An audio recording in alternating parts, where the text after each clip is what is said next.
Um salve a todos aqui ouvintes.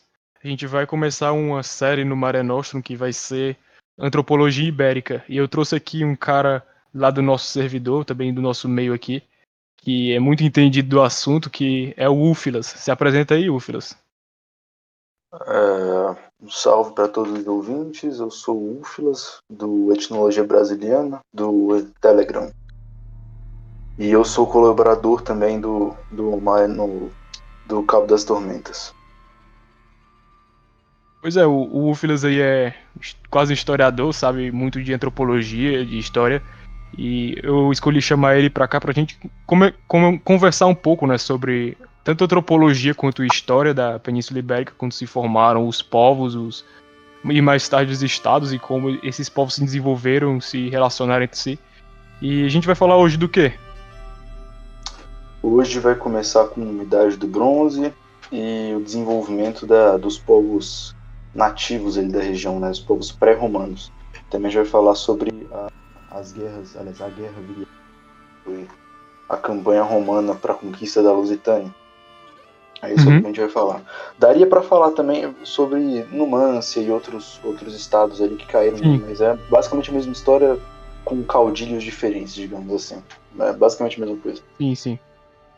E então a gente pode começar falando logo, sendo bem mais introdutório, né, pra galera que não tá muito entendida do assunto, de coisas básicas como invasão indo-europeia, idade do bronze, essas coisas, né, pra pessoa que não sabe muito.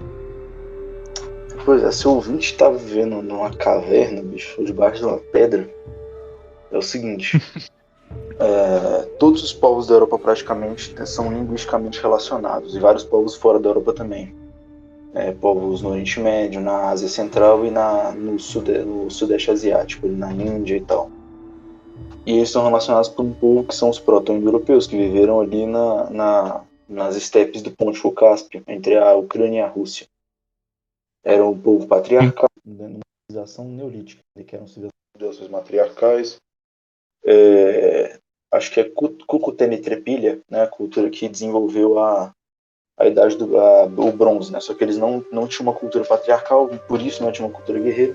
Então a maior parte do bronze era usado em arado, usado em ferramentas, né? Então os europeus que invadiram aquela sociedade, eles pegaram a tecnologia do bronze e começaram a usar para a fabricação de armas. Então aí os caras basicamente desenvolveram o tanque de guerra da Idade do Bronze, né? O cara montado a cavalo com arco e flecha ou arma de bronze. E também, né, posteriormente, né, com a cultura Corridor, né? Exatamente, na Corridor Culture, né, vai ter o desenvolvimento da biga.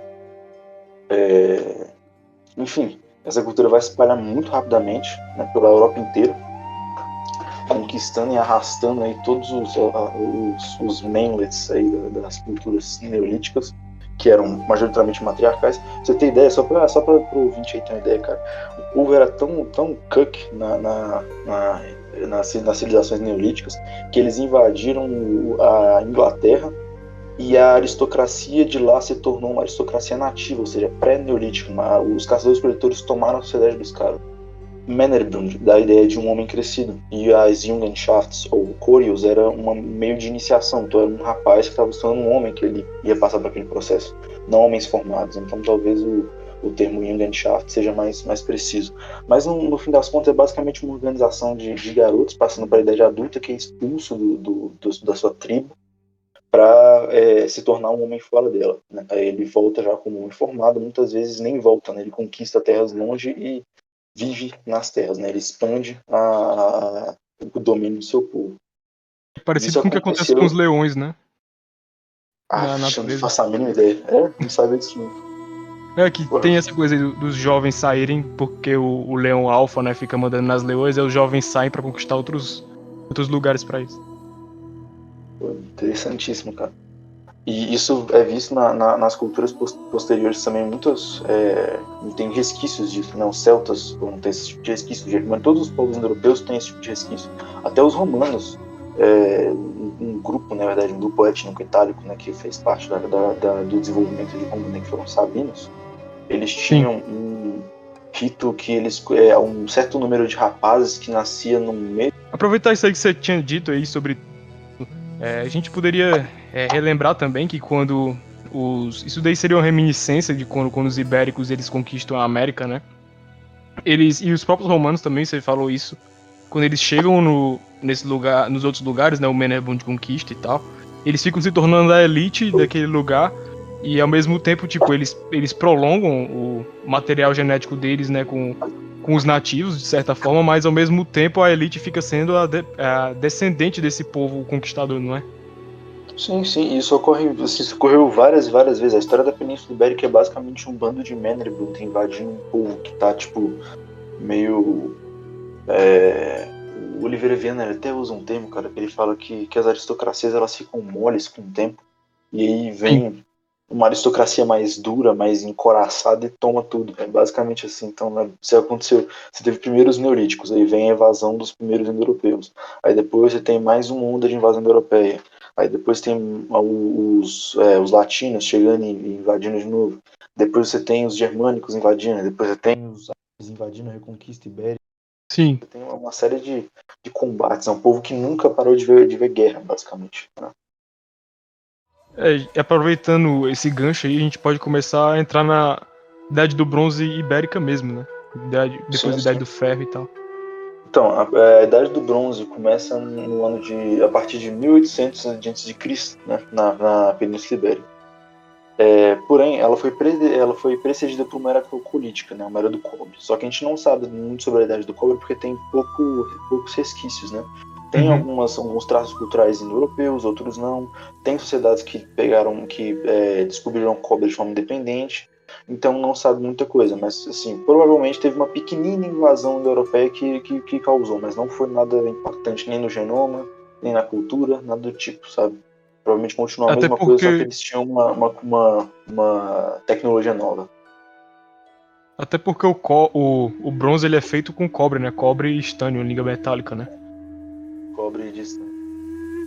Exato.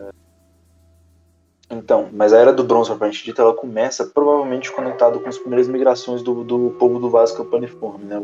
Lá no inglês eles chamam de bell beaker, né? Que é um nome que se dá aos vasos que eles enterravam junto, né? O que tudo indica, os arqueólogos acharam resquícios de bebidas lá, principalmente de hidromel, inclusive a, o material mais antigo de hidromel na Europa é da cultura Bell Beaker, de um desses beakers, né, de dessas taças em forma de sino. De sino, né? Uhum.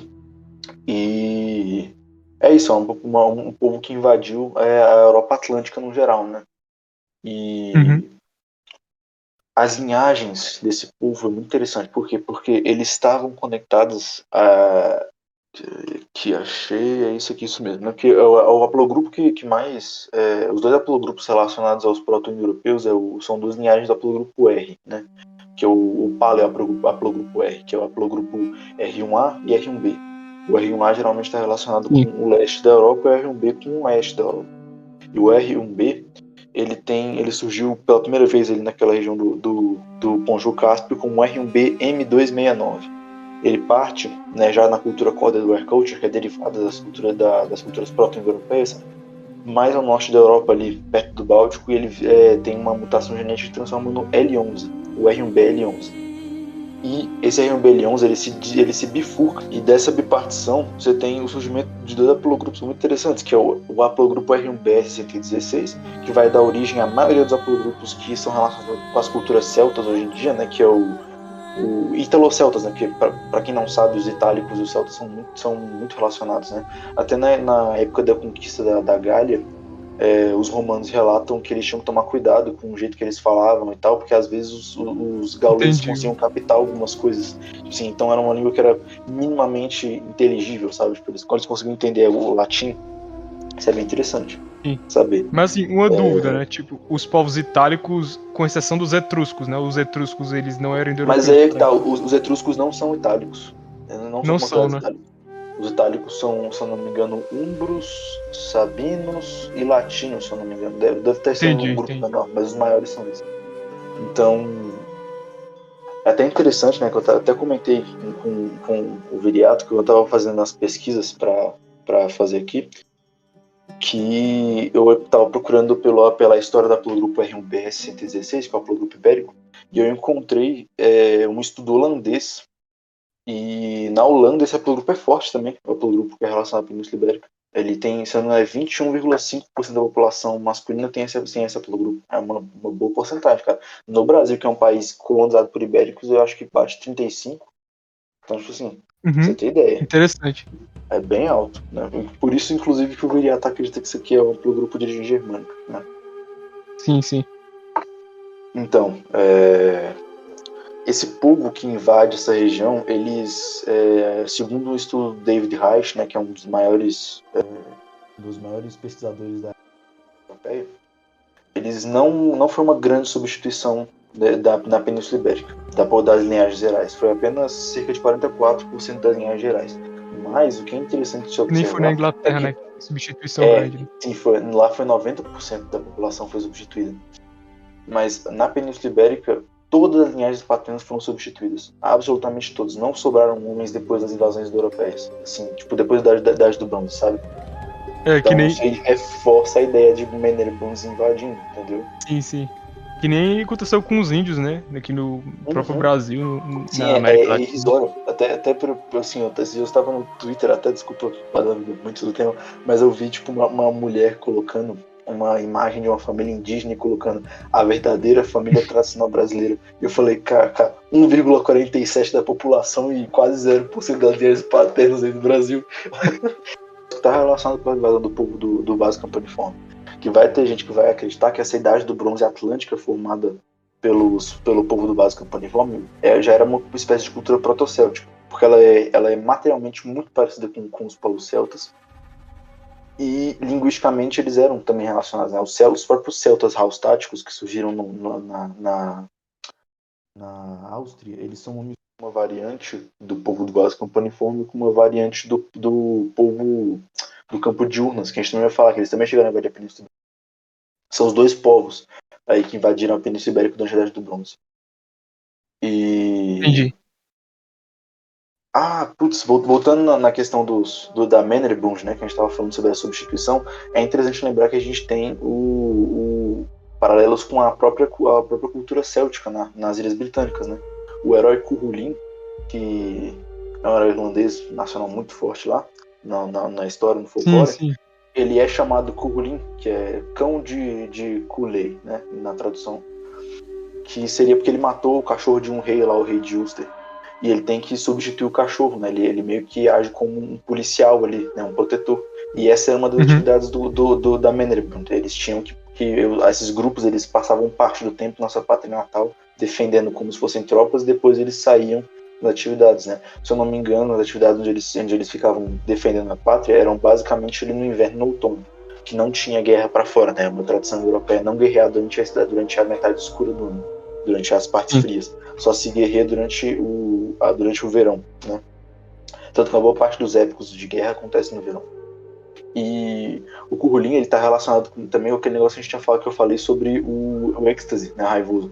Quando ele volta de um combate, eles têm que mergulhar ele em 3 barris de água gelada para ele sair do êxtase, porque ele é um cara que fica tipo, muito nervoso no campo de batalha. Ele ameaça matar até os caras que estão do lado dele, entendeu? Então, é muito interessante essa questão do Curulin também. Inclusive, o primeiro barril ele explode, né, o barril, com a raiva dele. No segundo, ele ferve a água. E no terceiro, ele se acalma. Pra você ter ideia como é que esse êxtase era forte. E também Diomedes também E tinha algo parecido na Ilíada. Né? A deusa Atenas também, sim, sim. A ela ira de ilumina ele Aquiles, com o né? espírito de Pilatos. Sim, também tem essa. Então, assim, na história e no folclore, na mitologia indo-europeia, tem bastante essa questão. Inclusive, como eu já escrevi lá para a etnologia, o lobisomem tem muito provavelmente uma Sim. origem dessas Menelebunds aí, do culto aos lobos. É, Então, falando agora. é muito interessante, só comentando aí, é muito interessante, né, como, tipo, essas invasões, a própria dinâmica que esses povos eles tiveram na história própria mesmo, isso daí reverberou na mitologia, né, nos mitos. Você aí que é mais politeísta, né, pode falar Cara, mais sobre isso. eu vou te contar que eu acho que é o contrário, cara. Eu acho que a Explica aí, mitologia, então. Eu acho que o mito ele serve de base para a vida real, cara. Eu acho que Sim. os combates porque tem a questão da Caos Camp, né, da guerra primordial contra o caos, Uhum. né, que a divindade ela Sim, sim. organiza o vazio e combate as criaturas surgidas no vazio, né? Que Exato. está presente em praticamente todas as tradições. E então essa guerra primordial ela seria aí o fruto de todos os combates, né, internos e externos, de certa forma. Eu acho que o Júlio Zebra fala sobre isso também no Revolta contra o Mundo Moderno. Sim, Se eu não me engano, falo. ele fala sobre isso no A Grande e a Pequena Guerra Santa, no capítulo A Grande e a Pequena Guerra Santa. E também o próprio Carlos Alberto Sanches, aí pro ouvinte que tem preguiça de ler, ele fala sobre isso no primeiro episódio da série da Metafísica da Guerra também. Interessante. Então, Se eu não me basicamente, engano, ele. eu acredito que o mito, eu acho até que foi o Carlos também que falou sobre a mitomotricidade, né? Quando o mito ele é atualizado pela sociedade. Né? As noções de Sim. tempo das cidades tradicionais elas eram como atualizações no tempo profano É, do o tempo tempo sagrado. mítico, né? Isso, o tempo mítico, Exato, ou o exato. tempo sagrado. Então, por isso que eu vou dizer que, na minha opinião, não foi a sociedade que impactou no mito, mas o mito que impactou na sociedade. Uhum. É, faz sentido. Enfim, a gente pode continuar, né? Sim, O sim. assunto da Ibéria. Né? É... está aqui, sim. A aparição de armas de bronze, né, tem de outros objetos de ouro e bronze, de braceletes, torques, né, que para quem não sabe, torque é uma espécie de colar em U, né, que os celtas utilizavam, celtas e alguns outros povos europeus também utilizavam, e broches também, né, muitos com também muito simbolismo solar, né, eles tinham rodas, se você procurar aí Idade do Bronze Atlântica no Google, né, e olhar imagens, você vai ver que tem discos de ouro que são idênticos na Irlanda e nas Astúrias, na Península Ibérica, né, porque a cultura era semelhante. Né? E a própria compartilhação de linhagens paternas nesse ambiente atlântico, ali na Inglaterra, na Irlanda, na Península Ibérica, na França, Holanda, vai indicar ali que esses povos eles conheciam, eles sabiam, né? Inclusive teve uma invasão, a invasão das ilhas britânicas, elas foram coordenadas, parece, porque não foi só uma invasão que aconteceu lá. Nós temos lá, tipo, Belbeakers, né? O povo do Vasco Campaniforme da Espanha, da Bélgica, da Holanda, a maioria era da Holanda, mas você tem essa mistura de povos ali naquela região, o que indica que eles meio que conheciam, todos eles conheciam aquela região, né? Eles meio que ouviram até o Thomas, né, do Survive the Jive, no documentário que ele fez sobre isso, ele fala que eles devem ter ouvido sobre monumentos maravilhosos de pedra que uma raça diferente estava construindo, eles queriam grandeza e queriam conquistar aquela raça. Stonehenge, né? Isso, exatamente, né? Esses dois documentários são muito bons, inclusive. Foi o que me fez me interessar por esse assunto. Certo, agora eu Então, tenho outra dúvida, aproveitar que a gente tá falando de invasão e tal. É a questão dos bascos, cara. enfim, eu acho que o basco, todos os povos na Europa foram impactados de forma ou de outra pelos indo-europeus, né? O que aconteceu no País Sim. Basco foi que a cultura não permaneceu como a dominante, mas a linhagem lá é uma linhagem europeia, R1B ainda, inclusive uma linhagem específica de R1B, eu não me lembro exatamente qual é a linhagem específica, mas é uma linhagem específica dos Pirineus, que está presente no Brasil também, e na América Ibérica como um todo. Mas lá, a linhagem Uhum. indo-europeia, eles têm simbolismos indo-europeus, né? Eles têm algumas suásticas que começaram a aparecer na Idade do Ferro, provavelmente por influência de povos indo-europeus. E tem, que eles chamam lá de Lauburu, né? Que é até interessante que eu encontrei um Lauburu viajando no interior do Goiás aí. Na cidade de Oi, Goiás, uma interessante. casinha tinha um Lauburu lá, um padrãozinho de Lauburu. Enfim, e os bascos eles não preservaram a cultura e a linguagem indo-europeia, né? Mas eles têm, tipo, digamos, uma genética indo-europeia. Inclusive, alguns estudos apontam que eles são o povo atual da Península Ibérica que é mais parecido com os habitantes da Idade do Ferro indo-europeia, da Idade do Ferro ibérica, antes da invasão latina, da invasão germânica e da invasão muçulmana, né? Porque os muçulmanos nunca Entendi. pisaram no País Basco, os germânicos não ficaram lá por muito tempo, só a extrema elite, né, que era visigótica, e os latinos Sim. também não ficaram de forma que alterou o DNA. Então eles são meio que preservados geneticamente. Mas culturalmente, de fato, eles não são indo-europeus, não. Eles têm algumas coisas ali que pode ser de origem europeia. Mas você pode olhar até que a deusa principal deles é uma deusa feminina do sol, é a deusa Marin, se Uhum. eu não me engano, do sol. Então, eles têm lá suas diferenças. Os Entendi. povos da Europa. Não Mas sabia todos disso. os povos da Europa são impactados de forma ou de outra pelos europeus. Até os É, finlandeses lá também. todo povo foi impactado. Não existe essa de um povo que não lembra. Os húngaros, né? Os húngaros também foram impactados. Cara, você tem resquício desses caras até na China, bicho. Como é que os caras não. Com os tocarianos. Então, tipo, foda. Não achar um lugar na Eurásia que não teve invasão europeia é difícil. Inclusive, se o Caudilho e o próprio Vlach também, se não me engano, o Vlach ele fez uma thread no Twitter sobre isso.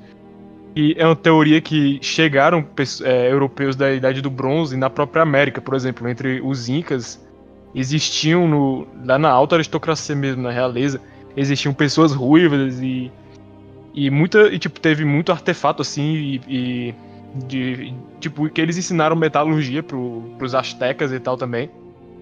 Que dizem Eu também vou que a ter própria mais a lenda do... opinião. É assim, a opinião não, a lenda do. Como é que é o nome do Quetzalcoatl. Deus? Isso, o Quetzalcoatl. Aqui no Brasil também a gente tem o pai Zumé, né? Que é o pai fundador dos Tupis, é o pai do herói mítico Tupi. Que ele também veio, trouxe não metalurgista, mas ele trouxe a agricultura e a linguagem, e ele foi expulso pelos indígenas. E o filho Também tem dele o indígena, era Viracocha um também, herói né, semideus. dos Incas. Sim, que inclusive o Viracocha, se não me engano, ele é um deus dos céus, né? Eu vou ser E mais, ele eu é vou ser loiro mais, também.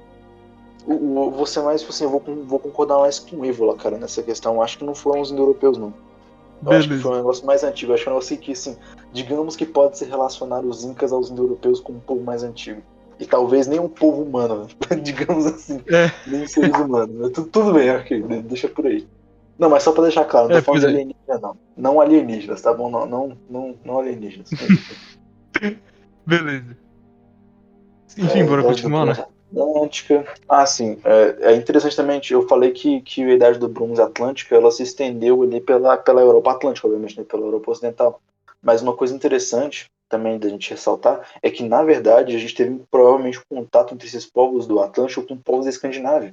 Né? Eu até no dia que eu falei sobre esse assunto de Idade do Bronze ibérica na etimologia brasiliana, eu coloquei lá um estudo, né, de uma universidade, não lembro agora, acho que foi uma universidade da Inglaterra que falava sobre esse assunto, né? Que a gente tem petroglifos semelhantes, principalmente tipo assim, não semelhantes, idênticos na verdade, né? Que representam carros puxados por bois, né? Provavelmente o carro do Sol. E tem âmbar do Mar Báltico também na Península Ibérica e na Europa inteira, né? O Báltico sempre foi um exportador de âmbar, né? Então a gente Uhum. tem fora alguns mitos, né, da Irlanda, né, sobre migrações da Espanha indo para lá, etc, né? Com o Breogan, né, que seria um rei espanhol, um rei celta espanhol que teria invadido lá, né, levado os milesianos, que é a última invasão do livro das invasões irlandesas. Então a gente tem vários indícios aí que teve uma boa, digamos, uma era de comércio e contato com uma boa parte da Europa bárbara daquele tempo, né? Que o pessoal geralmente quando fala de Idade do Bronze a gente vai falar muito sobre o Mediterrâneo Oriental, né? Mas Uhum. uma, Sim, uma, sim.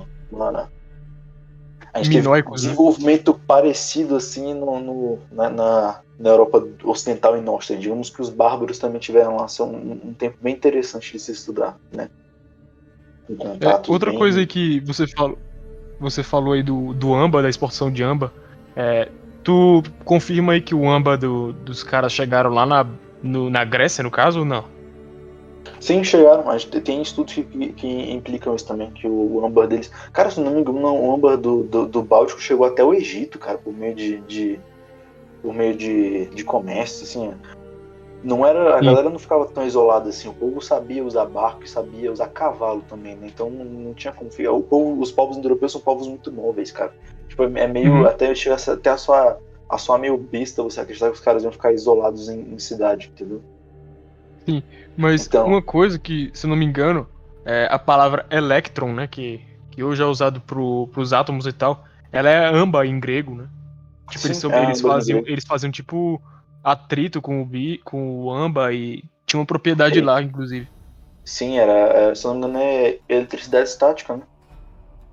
Que Sim, fazia sim. o cabelo arrepiar e tal. Nossa, eu lembrei agora da aula de física. A aula de física, o professor falava Foi. sobre isso. Eu falei por causa disso. Então, Aqui o caos, uma formação também que é muito, muito típica da Idade do Bronze Atlântica, né, que envolvia a Península Ibérica, é a Hill Fort, ou Castro, né, que são fortificações de pedra e casas de planta redonda, né, planta circular, que não é comum em outros povos celtas, né, não é comum entre povos celtas do centro da Europa, só é comum na franja atlântica desde a Idade do Bronze. Né, desde os primeiros invasores da Idade do Bronze, eles fazem casas redondas e moram em topos de montanha. Então essa é bem característico desses povos. Inclusive é um dos argumentos para os celtas do Ocidente, né? As pessoas acreditam que os celtas se originaram na Europa Ocidental e se expandiram de lá para o outro lado, né? Ou que os celtas, no geral, são frutos de uma cultura muito mais antiga da Idade do Bronze, não uma cultura da Idade do Ferro. Aí meio que você tem um povo proto-celta que vai se desenvolvendo em vários galhos, e esses galhos são muito diversos justamente por isso, porque são um povo muito antigo. Uhum. E por isso que você vai encontrar esse tipo de hill fort, ou castro, na Península Ibérica, na Inglaterra, na Irlanda, na Britânia Francesa, vai encontrar em vários lugares por conta disso, né? Uma cultura da Idade do Bronze.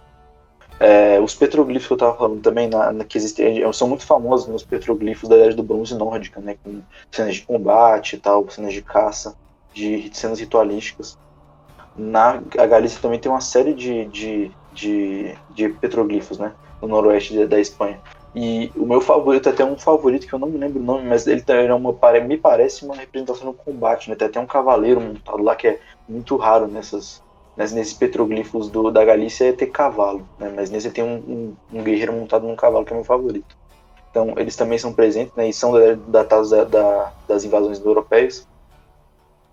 E deixa eu ver o que mais. É isso. Depois a gente já pode falar sobre a segunda cultura que vai invadir a Península Ibérica.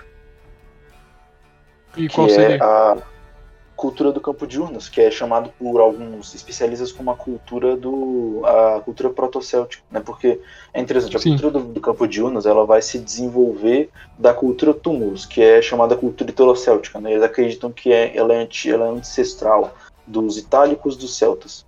Aí esse Campo de Urnas seria a cultura proto-céltica, que vai se misturar com o ramo Belbíker ali na Áustria e com o Marino celtas. Essa é a teoria daí que é mais aceita. Uhum. E eles vão chegar à Península Ibérica pela Catalunha, ali, né? Eles vão chegar invadindo ali pela Catalunha. E a gente não se tem muitos resquícios dessa invasão. Não foi uma invasão muito massiva, foi mais uma invasão de elite e tal. A gente sabe disso que essa invasão ocorreu por causa dos bens, né? De material bélico. Foi encontrado que bate com os padrões do Campo de Urnas. Escudos e armaduras que, para quem não sabe, a cultura do Campo de Urnas ela ficou famosa por desenvolver armaduras quase para o corpo inteiro. Foi a primeira cultura da Idade do Bronze, fora ali do Mediterrâneo Oriental, que desenvolveu uma armadura que tinha como é que fala em português, cara? Chest plate, uma armadura que protege o tórax inteiro, sabe? Tipo, eles tinham peitorais enormes, tinham um capacete mais bem desenvolvido, tinham escudos de tamanho do corpo inteiro e tal, assim, foi uma cultura bem desenvolvida em termos militares, né? Ela ficou bem famosa por causa disso, e a gente tem esse material bélico, principalmente, espalhado em vários lugares na Península Ibérica. E ela se chama cultura de Campo de Urna justamente porque eles cremam os seus mortos e enterram em campos de urna.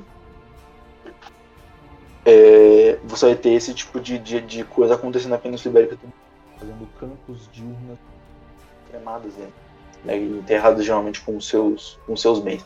Mas é legal também lembrar que a própria cultura do Campo de Urnas também tinha uma tradição própria para as elites, que ficou muito conhecida nos celtas da Idade do Ferro, que é o costume de enterrar os seus nobres com carros de combate ou com carroças, e todos com armas e todos os bens que eles tinham conquistado em vida. É bem interessante lembrar isso também. Isso vem desde a cultura do Campo de Urnas. Também outra coisa, eu até falei sobre isso também na etnologia brasiliana, que são os chapéus cônicos da cultura do Campo de Urnas, né, que provavelmente aí deu origem àquela ideia dos magos usarem chapéu com tudo, né? Aí eu até tava vendo, acho que foi uma Os thread druidas, né? do Flash, né, que falou sobre isso, sobre o chapéu cônico ter uma conexão com o místico, com o divino e tal. E você vai ter isso na Península Ibérica. Na Galícia foi achado um chapéu de ouro também, que era um. Não, ele não chega a ser cônico, mas ele era um chapéu de ouro também relacionado à classe, à classe Sacerdotal. sacerdotal. E depois, na Idade do Ferro, a gente vai ter Numância, né, que era uma cidade mais rica. Alô? Voltei. Mudão, vai ser porteira, né, bicho? Tá difícil hoje. Tu parou em qual parte? Não, eu continuei, eu terminei. Eu falei sobre os chapéus de ouro e tal, e também tem a questão da Sim, sim. teoria que alguns antropólogos e arqueólogos meio que desenvolveram uma teoria de que ele pode ser um calendário, né? Eles contaram os Uhum. círculos concêntricos e deu um calendário. Também tem um petroglifo galego, também alguns arqueólogos da Galiza acreditam que era um calendário também. E era um mapa lunar e tal. Lunar não, né? Entendi. Lunisolar, no caso. Então, Enfim, a segundo. gente terminou já? Então, vou falar.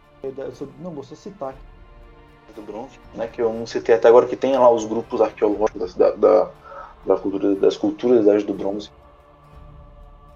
Tranquilo. Cita aí. Não, Coloca. surgir da mistura entre os invasores, né, dessas duas ondas indo-europeias e dos fazendeiros neolíticos que existiam naquela região, você vai ter o desenvolvimento de culturas, né, da Idade do Bronze ali, né? E você vai ter a cultura do Monte Lavar, né, no noroeste, né, de onde provavelmente se originaram os povos celtas do noroeste da Península Ibérica, né, que também impactam nos lusitanos e nos Astúrios, né? A chamada VNSP, que é uma sigla em Portugal, né, na região central, que vai impactar na cultura lusitana posterior. Inclusive vai ter um debate, né, se os lusitanos são ou não povos. Enfim, agora que tu terminou de falar aí do. Da Idade Começou a do falar dos Bronze. lusitanos, a gente pode pular pra parte do viriato, né? Quando tu terminar aí. A gente vai falar agora sobre o desenvolvimento cultural da Idade do Ferro, né? Que tem mais coisa pra falar antes do Viriato. Não é muita coisa não, Beleza. cara, mas tem. Então, Aí na tu Idade do fala. já Aí. pode Já falar. pode falar agora? Pode falar aí, pode. Ah, não, tu já terminou tu tomar café? Não tem mais café não, acabou o café. Beleza. Aí. Pode falar aí a parte do Idade do Ferro aí. Então, depois da Idade do Bronze, na Península Ibérica, vai ter naturalmente o desenvolvimento de uma Idade do Ferro. É controverso como essa é semelhante, ou se parece com a cultura Hallstatt da Áustria, né, que seria a cultura celta da Idade do Ferro. Mas o problema nessa afirmação é que, na verdade, aparentemente, o primeiro estilo de arte que seria característico da cultura Hallstatt, como as espadas de antenas, né, que são espadas que têm tipo um formato fálico, elas têm duas bolas no pomo da espada, né? Não é só um pomo único, são duas bolas, duas esferas. E teve também o desenvolvimento das culturas naquela região. A Idade do Ferro Ibérica, ela também é tudo que vai dizer sobre as identidades dos povos da Idade do Ferro e da Idade do Bronze é muito difícil de falar na Península Ibérica, né? Mas para fins práticos a gente vai dividir em dois grupos, né? Os íberos, que estão principalmente na Espanha, não há íberos em Portugal, por exemplo, não há íberos. Os íberos eles estão somente no sudeste da Espanha. E os indo-europeus, né? Os indo-europeus eles podem ser considerados, dependendo do autor, como somente celtas e celtas lusitanos. Que vai ter o debate se os lusitanos são ou não indo-europeus, porque a língua deles é muito semelhante à língua céltica, mas não é uma língua propriamente céltica. Eles têm loan words, né, que são tipo palavras que preservaram uma língua céltica mais antiga. E eles têm uma cultura também que não é tão céltica assim, mas é uma cultura indo-europeia, os deuses são indo-europeus, a etimologia é indo-europeia, mas não parece se encaixar muito no padrão céltico. E então tem uma teoria que diz que eles são descendentes dos povos indo-europeus que estavam lá antes dos celtas, antes dos campos de Unas. Aí quando o campo de Unas entra ali, ele tem algumas influências da celta, mas não vai se tornar propriamente uma cultura majoritariamente celta, né? Mas quase uma guerra, cara, então, os lusitanos, eles não se sabe exatamente se eles são celtas ou não, até porque não sabe nem o que pode ser celta na Europa, né? Tem como eu disse, uma baita divisão no campo de etnologia sobre o que é celta e o que não é, a origem dos celtas, como eles se desenvolveram, né? É muito difícil esse campo, até porque foi um povo meio antigo, né? Então a gente nunca vai saber com exatidão o que eram os celtas, o que pode se encaixar em celta e o que não pode. É realmente um campo muito difícil de saber. Então, mas para a gente, como eu disse, né, para a gente ter uma explicação prática, a gente pode dividir assim, né, entre os íberos no sudeste da Espanha, os celtas no resto da Península Ibérica, praticamente, ou os lusitanos separados dos celtas. Sim. E os celtas teriam, entre os próprios povos celtas, aí vai ter diferenciações, né? Eles não eram iguais, não se identificavam como sendo o mesmo povo e nem se identificavam como sendo uma nação, né? Uhum. Você vai ter vários grupos Bem culturais. divididos. Sim, você vai ter os asturianos nas atuais Astúrias e Leão, se eu não me engano. Vai ter os cântabros na Cantábria. Vai ter. Ah, desculpa, eu esqueci de falar dos aquitanos. Os aquitanos no atual País Basco, eles também são um povo ibérico, Sim, né? sim. Chamados de ibéricos do norte, diferente dos ibéricos do sudeste da Espanha. Mas voltando aos celtas, vai ter os celtiberos na meseta central, vai ter os túrdulos, turdetanos, vai ter os célticos no sul de Portugal, ali no Alentejo, vai ter os lusitanos entre o Tejo e, se eu não me engano, entre o Tejo e o Douro, se não me falha a memória. É isso, entre o Tejo e o Douro. Mas pelo E norte, né? do Douro, não, do Douro para cima, que seria o norte de Portugal, vai ter os gaicos, que vão ocupar toda a Galícia e o norte de Portugal atualmente. Os lusitanos, eles também eles entram ali pela Extremadura espanhola, né?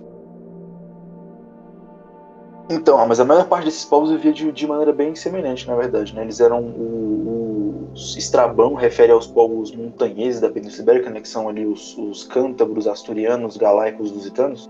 Como povos estoicos, né? Eles vivem de forma simples, tipo, ele dá a entender que é não é por falta de desenvolvimento, mas sim porque eles querem, então eles dormem no chão, é tipo uma vida ascética, sabe? Eles vivem uma vida bem ascética, eles fazem apenas uma refeição ao dia, né? Eles não fazem refeições grandes no dia, como a gente faz, não tomam café da manhã, almoço e jantar. Eles comiam só uma vez no dia. E tinha uma vida aristocrática, né? Como todo povo europeu, uma sociedade estratificada, com nobreza, principalmente com três castas. Uhum. Funcional, né? Como definiu o indo-europeísta Messile, né? E vai ter o sistema do Messiliano, que é a primeira classe, a segunda e a terceira. A primeira seria os sacerdotes, a segunda os guerreiros, depois, por último, os produtores, né, que seriam os fazendeiros e comerciantes. Eles encaixariam numa só casta, digamos assim. Sim. E nós Teoria temos dos três estados, né? Isso. Você vai ter essa estratificação na Península Ibérica durante a Idade do Ferro também. Né? Eles são povos politeístas, obviamente, né? Inclusive lá no final eu vou até indicar alguns trabalhos sobre esse assunto. Organizações como o de Mannerblum, né? Os romanos eles vão dizer que jovens lutam, né, durante a guerra, tipo, jovens tipo, de 12, 13 anos eles entram em combate, né? Durante as guerras com o povo dos celtíberos, eles vão. Mulheres também, né, quando os homens perdem a guerra e a guerra chega dentro das habitações, dentro do caso, as mulheres elas não mostram medo, né, que é diferente de uma ginecocracia, né. Os romanos eles sentiram essa estranheza porque as mulheres romanas não tinham esse costume, mas ao que parece é uma regra no mundo céltico, até mesmo no mundo germânico, quando a guerra ela chega dentro de casa, dentro digamos, quando os homens já perderam a guerra, as mulheres elas fazem de tudo para defender a prole, né. É tipo um instinto materno. A gente não deve confundir isso com uma ginecocracia. Elas não tinham poder político. Eles não tinham poder político, não faziam parte da esfera política, né? Bem mais subsidiário, no caso, né? Sim, sim. Mas é interessante a gente notar também que nessas organizações que eu falei sobre as Mannerblums, né, os jovens lutando, a Lusitânia ela tinha uma organização diferenciada, que era a Juventus Lusitana, né? Que é a Juventus Lusitana, que era uma Mannerblum institucionalizada. Eles tinham uma organização propriamente dita de Juventus, inclusive o próprio Viriato foi membro de uma Juventus Lusitana, né? Bom, a gente lembrar disso. Aproveitar que você citou aí o Viriato, né? Um bocado de gente aí tá querendo saber dessa parte aí. E a gente começar a falar das guerras viriáticas, né? Falou dos lusitanos e tal. Sim, sim. Vamos falar primeiro sobre quem foi Viriato, né, cara? Viriato, ele tem várias teorias, né? Porque os romanos eles tinham várias visões sobre isso. Porque como a gente citou lá em cima, aliás, eu acho que eu não cheguei a citar, Mas todos os povos eles eram pastores, né? Eles viviam em sociedades pastoris, eles criavam principalmente cabra e vaca, né? E se alimentavam muito de queijo, carne desses povos. Então, na visão dos romanos, eles eram todos pastores. Então, tem até uma história romântica dos nacionalistas portugueses que dizem, não, porque Viriato passou de pastor a um comandante de povos, não sei o que lá. Só que essa é uma história muito provável. E como a gente falou, era uma cidade estratificada, você tinha um sistema de castas ali. E um homem que nasceu numa casta, ele não passa para outra. Isso é meio. Não acontece. O entendeu? básico, né? Então, e ele já participou de uma Juventus Lusitana. A gente tem que lembrar que quem passa por uma iniciação de Mena, ele Sim. não é fazendeiro, é casta guerreiro. Eles não passam, eles não precisam passar por essa formação. Entendeu? Sim, aquela coisa lá de. Tipo, eles falam assim, o povo ele costumava ter o modelo de produção pastor, uma coisa bem marxista até, tipo economicista, né? Aí, então quer dizer que todo mundo era pastor na sociedade, isso não existe, tá ligado? A invasão romana, a Lusitânia, ela foi uma expansão de Roma, da República Romana na Península Ibérica. Eles já tinham vários territórios na Península Ibérica, só que não tinham conseguido conquistar os povos da faixa ocidental ainda. Ah, sim, mano. Aí os cartagineses tinham, durante aquela época, né, no século II a.C., você tinha meio que uma disputa entre Roma e Cartago pelo controle do Mediterrâneo, correto? E os cartagineses eles encontraram muitos mercenários na Península Ibérica. Eles não tinham grupos étnicos organizados em nações, mas eles tinham muitos grupos de mercenários ali naquela região, na Gália, etc. Então, inclusive Barcelona vem do nome do pai do Aníbal, né? Da família dele, dos Barca, né? Uhum. Então você vai ter os cartagineses vão encontrar grandes aliados ali na região da Península Ibérica. E por conta disso, né, por conta das tropas lusitanas e outras tropas ibéricas que houve na guerra contra os romanos meio que pegaram digamos, uma rixa com Cartago pelo domínio da Península Ibérica. E também tem a questão da riqueza mineral da Península Ibérica, né? Não poderia ser só por conta de rixa, né? Também tem a questão de é um local realmente muito rico em termos minerais. Sim. Eles queriam essa riqueza mineral.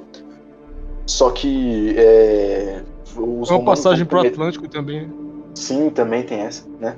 E os romanos eles vão cometer atrocidades, né? Como eu falei, né? O próprio Viriato escapou de um massacre na Juventus dele. Né? Eles fizeram, tem até alguns documentários aí que o ouvinte acha facilmente no YouTube aí, que contam a história de forma mais detalhada, que não foi só uma vez, eles não fizeram só com o povo da Península Ibérica, fizeram várias vezes de massacres, assim, o povo não estava armado, não estava em guerra, e eles matavam simplesmente para poder tomar o território. Eles estavam errados? Cara, eu vou dizer, não necessariamente estavam errados, né? Eles estavam querendo conquistar o lugar. É o que acontecia sempre, né? Sim, exatamente. Mas a inteligência também não pode julgar, digamos assim, os lusitanos pelo que vem a seguir, né? Eles vão fazer frente a isso, obviamente, vão se organizar, né? O Viriato ele vai se formar no que Homero chama de um pastor de povos, né? Um rei. Uhum. E vai unir ali vários povos ibéricos, né? Não só povos celtas, né? Ele vai chegar a pegar povos ali ibéricos mesmo, né? Os íberos, e vai unificar quase que uma confraternização. Confraternização não é essa palavra que eu estava procurando, cara. Confederação. Isso, uma confederação de tribos, uma confederação tribal onde ele é o líder, né? E então vai parecido começar... com o que o Armínio fez, né? Na Germânia. Sim, né? sim. Basicamente o que Armínio fez aqui na Alemanha. E guerra viriática, guerra viriática. As características da guerra viriática eram muito interessantes, cara, porque os lusitanos, eles eram um povo montanhês, né, como eu tinha falado, uma boa parte deles viviam em montanhas, todos os povos ibéricos praticamente viviam em hillforts ou castros, né, e vai até dar uma cultura castreja, né, que é a cultura da Idade do Ferro da Península Ibérica. Sim. E por isso é de se esperar talvez que eles não fossem cavaleiros nem nada do tipo, mas é o contrário, eles eram grandes cavaleiros, né? O cavalo lusitano vai ser fruto inclusive, né? O manga larga lusitano vai ser fruto dessa introdução, né? Sim, a raça vai ser fruto de uma introdução dos povos europeus com cavalo. Voltei. Aí, mano. Uma dessas táticas de cavalaria que os romanos dizem que era inovadora é a tática de 2 cavaleiros. Um deles era um cavaleiro propriamente dito, que combatia só no cavalo, e um auxiliar que descia durante o combate para combater a pé, né? Então é uma cavalaria realmente bem robusta, que foi uma das bases aí da guerra dos lusitanos contra os romanos, que fez eles serem inconquistáveis, né, durante muito tempo. Roma não conseguiu conquistar os lusitanos em batalha franca. Eles só conseguiram conquistar a Lusitânia depois de uma estratégia, digamos, suja, né? Eles contrataram 2 mensageiros, né? Viriato, ele enviou 2 mensageiros a Roma para tratar, fazer um tratado de paz ou tentar negociar algum tipo de paz com Roma. E esses 2 foram pagos por Roma, né? Para assassinar Viriato. Sim. Então, aliás, desculpa, não são 2, foram 3 homens, na verdade. 3 homens que foram enviados. E eles mataram o Viriato, né? Quando eles se tornaram a Península Ibérica, eles mataram o Viriato. E uma coisa também que às vezes o pessoal refere de forma errada. Eles não eram lusitanos. Esses 3 rapazes aí que traíram Viriato não eram lusitanos. Eles eram béticos, eles eram ibéricos, né? Eles eram, Uhum. na verdade, né? Povos da E Confederação, né?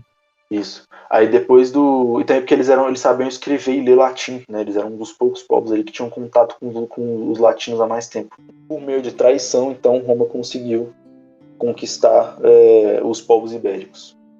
Sim, sim. Tipo, Então, depois que o Viriato caiu, né, depois que o Viriato morreu, toda a confederação se desfez. E, exato. se eu não me engano, os únicos que conseguiram se manter por mais tempo foram os galaicos e asturianos, porque eram mais difíceis, era uma região mais difícil de conquista, né? Sim, sim. Mais Mas o montanhoso, né? resto acabou, cara. Depois, assim, Viriato era Lusitânia, né? Viriato, ele meio que personificava tudo que prestava naquela região. Exato. E tipo, Roma geralmente faz isso, né? Fez muito com os celtas, de dividir pra conquistar, né? Aquela Sim, coisa, aquela estratégia bem antiga. E é isso, sim, né? sim. Tipo, ele matou o pastor e as ovelhas se dispersaram, né? Sim, sim, é bem isso mesmo. E também uma coisa que a gente não falou, mas é interessante sobre a figura do Viriato também. Como eu falei, ele não sabe onde que ele nasceu. Ele participou de uma Juventus Lusitana, né? Ou seja, ele foi um homem de Mannerheim, ele foi iniciado numa Sim. tradição guerreira. E a etimologia do nome dele, ela não é tão clara, mas a maior parte dos linguistas acreditam que seja de origem céltica, né? Derivando do proto-céltico Wiros, né, que é homem, derivado do proto-europeu também Wiros, que também é homem. E tem E até em uma. latim, vir é homem também, né? Então, exatamente, seria que a elite celtiberiana ela usava o título de Viros Veramos. Enfim, acredito que a gente já deve ter falado de tudo, né? Da idade do bronze até as guerras viriáticas, né? A conquista romana da Ibéria e tal. E aí, só pra terminar, pra gente finalizar tudo, tu queria recomendar algumas coisas além do teu canal do Telegram e tal? Sim, sim, eu fiz uma lista aqui, cara, bem grande até. Pro ouvinte que quiser saber mais sobre a religião e os costumes dos povos indo-europeus, e principalmente celtas, né? Eu recomendo o blog Frente Ibero-Celta, né? Que é do grande Nimédios, né? Que tem incluído também um projeto musical de mesmo nome, Nimédios, você acha no YouTube. Nesse blog, vários dos caras, assim, são os caras que mais sabem sobre esse assunto do Brasil inteiro, eu acredito. Que sim, estão lá fazendo um trabalho muito bom e que não é muito visto, né? Não é um trabalho muito. Não tem os louros que merece. Então, se o ouvinte se interessou pelos costumes desses povos, eu indico aí, blog Frente Ibero-Celta. Um livro sobre esses assuntos aí, sobre a cultura celtíbera, né? Los Celtíberos, de Alberto J. Lorio, que eu ainda não li o livro, deu só uma passada de olho, mas foi indicado por um desses caras do Frente Ibero-Celta e eu acredito seja muito bom, né, já que eles indicaram. Outro que vai focar mais na religião dos da Península Ibérica, é Los Dioses da Espanha Céltica, de Juan Carlos Olivares Pedreño, e alguns documentários também, né? O grandioso A Alma da Gente, né, do Hermano Saraiva, né, que é bem conhecido, muita gente já viu. O episódio 4 especificamente fala sobre sobre as guerras viriáticas. Los Cántabros, La Estrela del Terro, né, que fala sobre a cultura e o desenvolvimento dos cântabros, um povo céltico ali do norte da Espanha. Numancia e Tiermes, né, que fala sobre a conquista romana de Numancia e sobre o desenvolvimento dos numâncios também. E Bronze Age Britain, né, do Suvar de Jive, que é o cara que mais me inspira hoje, aí, talvez, na internet. ele fez 2 documentários sobre a Idade do Bronze nas Ilhas Britânicas, né? E eu tô recomendando porque, como eu falei no início do podcast, essa cultura era compartilhada, né? Era a Idade do Bronze Atlântica. Então, o que você encontra nas Ilhas Britânicas é semelhante ao que você vai encontrar na Península Ibérica, não é tão diferente assim. Né? O outro documentário do mesmo produtor é Who Killed the Stonehenge People, né? Que é ele falando sobre a reposição genética e cultural dos Bell Beakers na Idade do Bronze ali. E também Who Were the Proto-Indo-Europeans, né, que é, de novo, para o ouvinte que viveu debaixo de uma pedra, e é um vídeo rápido de 20 minutos que vai explicar a cultura indo-europeia com base na linguística e na antropogenética.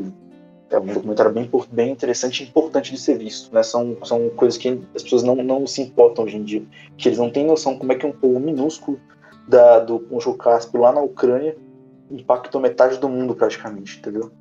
Sim. Hoje a tua linhagem paterna provavelmente é oriunda deles, a sua língua é oriunda da língua deles. Sim, o haplogrupo do pardo brasileiro é o indo-europeu, né?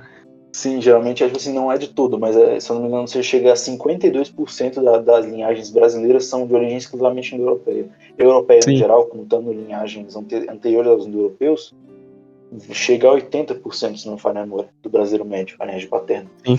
Então, assim, esses caras impactaram demais, cara. E ninguém fala nisso, sabe? É muito importante ler sobre esses assuntos, ler sobre estudos genéticos, arqueologia dos povos indo-europeus na Península Ibérica e na Europa no geral também é muito importante. Né? Lá no vira e mexe eu solto lá no Etnologia Brasiliana, ou aqui mesmo no Servetina, tá muito importante ler esses assuntos mesmo, cara, muito importante. Então é isso mesmo que eu tenho para indicar isso. Exatamente, né? E essa importância está sendo correspondida agora, né? A gente está trazendo aqui em língua portuguesa e vai ter mais episódios dessa série aqui. A gente vai gravar e vai postar depois os outros. E obrigado ao ouvinte que escutou até o final e obrigado ao Uflas também por ter aparecido, né? Eu agradeço, Adamastor. Obrigado ao ouvinte que ouviu até aqui. E é isso. Tenha um bom dia aí para vocês. É isso, um bom dia e até a próxima.